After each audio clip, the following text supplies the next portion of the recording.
Real Country 1430 AM and 107.3 FM WRDN. I'm Brian Winnekins, and joining us today, Wisconsin 3rd District Congressman Ron Kind, as we get an update on some of the things going on in D.C., a whole bunch of stuff going on. Congressman Kind, as always, thank you for joining us this morning. First, you've just introduced a bill to help with the veterinary shortage. And I guess I didn't realize there's a pretty serious shortage of veterinarians in the rural areas. Tell us about this bill. Yeah, there really is. And, you know, in a rural area like you have there, Brian, how crucial good veterinary services and access is for livestock, for family pets. And we're running into huge shortage areas throughout Wisconsin and throughout the country. So my legislation, that I've introduced on a bipartisan basis will fill those gaps, create incentives to be able to recruit and retain good veterinary care in rural areas that are facing shortages right now. And this is crucial for production agriculture, the livestock industry, for families and the pets that they have in rural areas too. And this is one way through loan forgiveness and other grants to create those incentives to bring them into those hard-pressed areas and address the shortfall. I know, Congressman Kind, there was another story about some of the things the veterinarians have to pay. It's like something that ends up being like a 37% tax rate if they get a grant. Yeah, sometimes it's treated as income that they have to report then, and loan forgiveness too. And this is something else that we take care of, would also be treated as reportable income. And we're eliminating that provision. So it makes no sense to provide some relief only to tax them on the back end. And so my legislation would correct that, as well as providing more student loan relief for veterinarians who are starting their careers and would like to serve in these areas. Talking with Wisconsin 3rd District Congressman Ron Kind this morning. Congressman Kind, another bill that you had championed, the Rural and Underserved Small Hospital Protection Act, that's been passed by not only the House, but also the Senate, and is on its way to President Biden's desk. Tell us about that bill. Yeah, Brian, this arose out of an anomaly of the language that was drafted last year in the CARES Act that would provide some unwanted funding cuts to rural hospitals and rural clinics. Some of our rural providers back home brought that to my attention. Clearly, that wasn't the congressional intent. So we were able to draft legislation quickly, and then through the American Rescue Plan, get that cleaned up so that our rural providers weren't taking an unnecessarily a burdensome cut from their finances. And that now has been enacted into law. So we were able to avert that shortfall for them.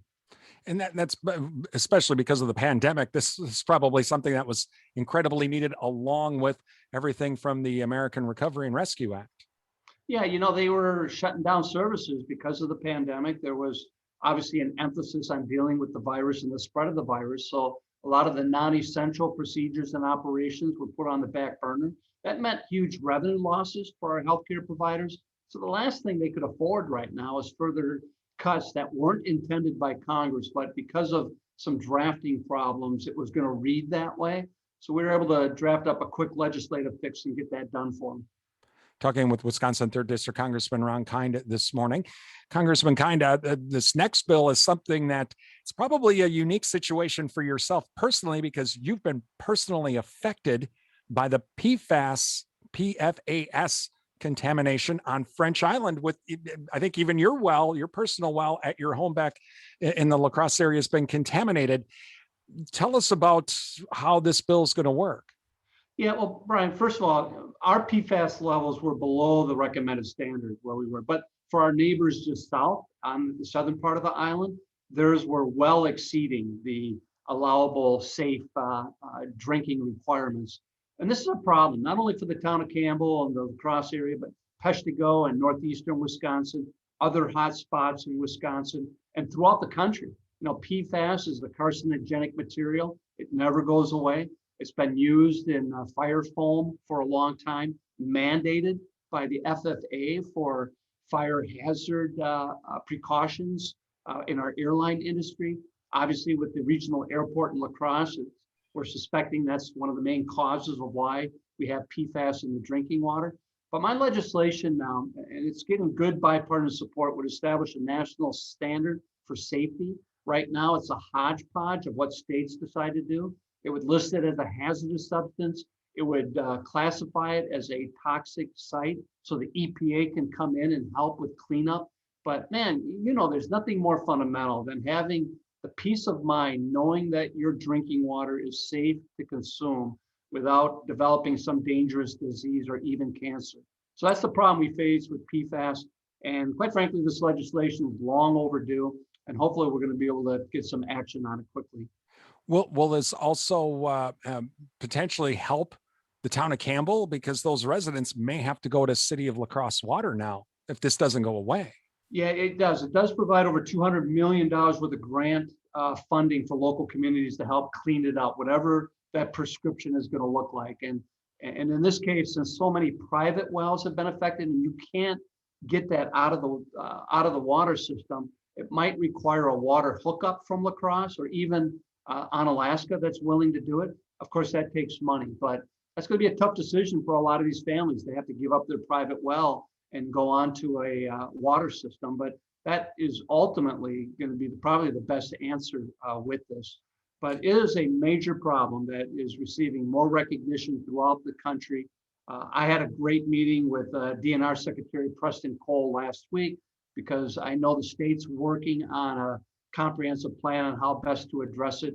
Moving forward, we're going to have an extremely strong federal, state, and local partnership in order to address this.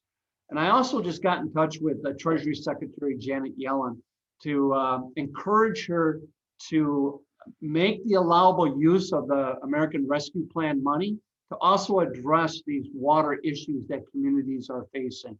That is generally the language that's in the bill right now. I just want to make sure that it's very clear and that local communities can access those funds to address a PFAS issue, for instance.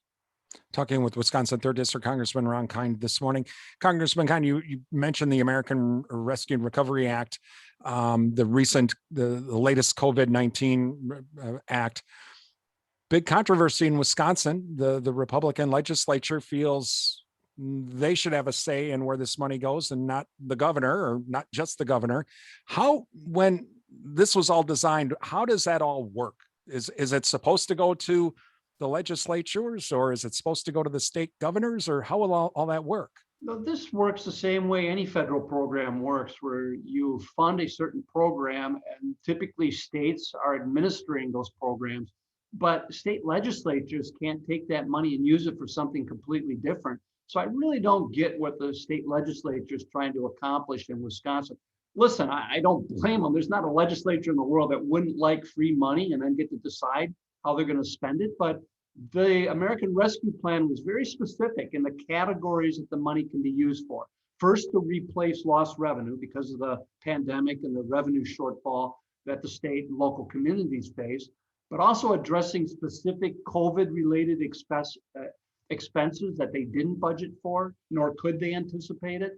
And then other categories like clean water systems, that type of thing is what's specifically allowed in the legislation. So that's what they have to live with. And I know there's been a lot of back and forth in Wisconsin, but we really do need to pull together on this and make sure it's working well and making sure it's working the way it was intended and the way it was drafted. There have been a lot of folks that are concerned about all of this spending, and Senator Johnson was one that voted against this. And I think all of the Republican congressional delegation in Wisconsin voted against it, but you actually wanted to add an amendment to allow states to say, no, we don't need the money. We'll just send it back to the Treasury, which I did not know. Tell us about that.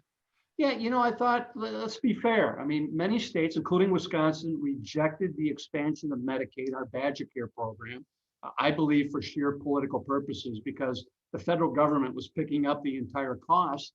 And I thought, well, let's do the same thing with the American Rescue Plan. Let's leave it up to these states, whether they're going to accept the money or just send it back and not use it. And many of my Republican colleagues objected to that, even though they didn't support the bill. So I found that a little ironic and hypocritical. Now, with that amendment, would have then been the state legislature would have had to approve this, just like with the Badger Care money? Well, no, it would have allowed them to reject it. But the state legislature could have voted no. Yeah, the legislature could have voted no, that they don't want it. In fact, Wisconsin state legislature could probably still do so. They could probably, if they wanted to, vote to reject the American Rescue Plan funding and then leave it up to the Supreme Court, to decide the issue. But I don't see them too eager to do that. I'm not aware of any bills that they proposed to reject the rescue funding that's coming back home, helping many people. But I thought it was necessary, and it was based on the feedback I was getting from people back home. The $1,400 rebate checks to help people pay their bills, buy some time until we have full recovery, continued support for small businesses and family farmers, ramping up production for these vaccinations so we can get the shots in the arm, develop the herd immunity to prevent the spread of these variants right now. Some additional funding for our schools so they can safely bring kids back into the classroom. I mean, these are all requests that I was hearing from folks back home. And the rescue plan was a direct response to what people were asking for. I think it was the right thing to do, but we also need to pivot and start putting together a long-term fiscal plan to get our fiscal house in order. I've always been uncomfortable with runaway spending and budget deficits, and with an aging population that we have right now. It's really important for us to come together as a country and develop a good fiscal roadmap and practice some discipline again. Finally, Congressman Kind, with what you mentioned, the vaccines, are you concerned about seeing reports rural areas have higher increases of hesitancy to use the vaccine? Now, of course, the situation with the Johnson & Johnson could expand and make that even more hesitant for people, especially in the rural areas that seem to not want to be getting the vaccine. It's funny you asked me, Brian, because literally when I get off this interview, I'm going to go down and get my first dose. I've been waiting patiently, like most people have in Wisconsin, waiting for our turn. And since last week, the governor opened it up to everyone. I'm now eligible to take it. So I'm going to go get my vaccine. I'm going to do it because it's safe, it's effective, it works. It's the best way we can do to prevent the spread and develop herd immunity so we can get our lives back to normal again and get this economy fully functioning. I'm afraid if too many people resist the vaccine, the virus will continue to spread. It will continue to mutate. It will become more potent and more dangerous, and it will eventually render ineffective the vaccines that we're currently taking because of the virus mutating and turning into something more dangerous. So this is a time more than ever that we need to rally together to grab this lifeline that I think the good Lord is throwing us in the form of science in these vaccines, and hold on to it and get pulled to safety and to keep safe those around us, including our loved ones. And it's been developed and it's been proven very safe and effective. And I think the Johnson & Johnson vaccine, we had 6 adverse blood clots out of close to 6 million doses. Now think about that, 6 million doses and only 6 adverse blood clots. So yeah, we should look into it and find out why these particular people are reacting that way. But listen, those are odds that I would take to Las Vegas any day of the week. And I still think that vaccine is going to prove very safe and effective for just about everyone. Wisconsin 3rd District Congressman Ron Kind, you're listening to WRDN.